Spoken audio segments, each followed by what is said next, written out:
बिना देखे तेरी तस्वीर बना सकता हूँ, बिना मिले तेरा हाल बता सकता हूँ। अरे मेरी मोहब्बत में इतनी ताकत है कि तेरे आँख के आंसू अपनी आँख से निकाल सकता हूँ।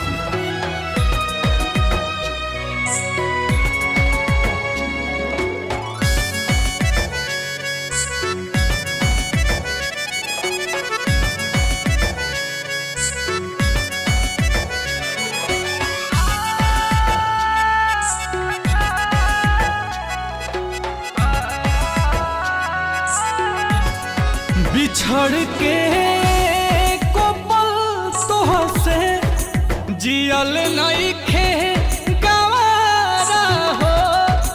कह कैसे उमर भरला सनम करब गुजारा हो।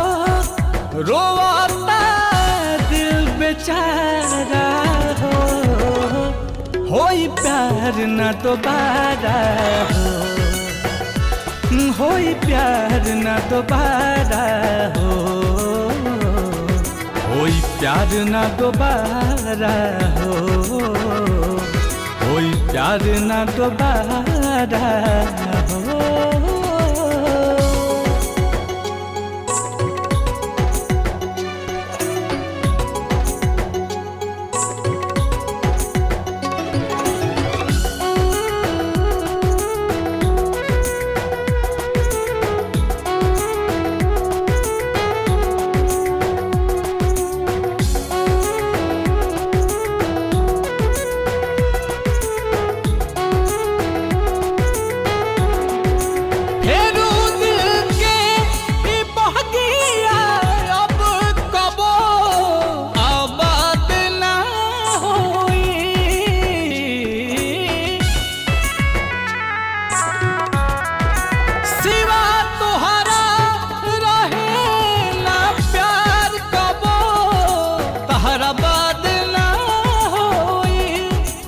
अचानक के सब खत्म भइल, ना बुझ पैनी सारा हो।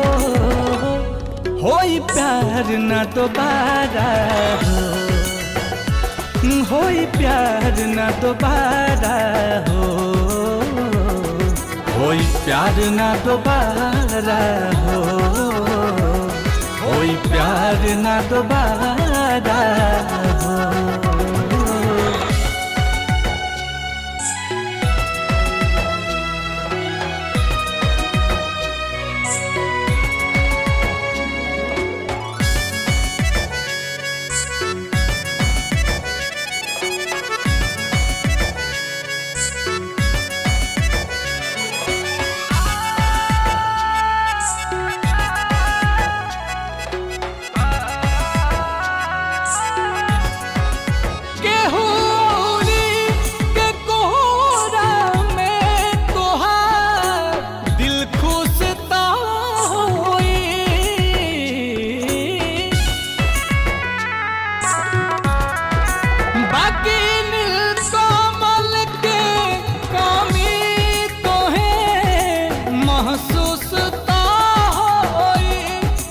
नजर के सामने आंसू के ना पैबू नजारा हो।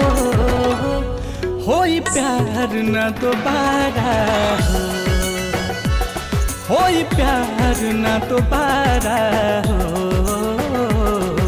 होई प्यार न दोबारा हो, होई प्यार न दोबारा हो।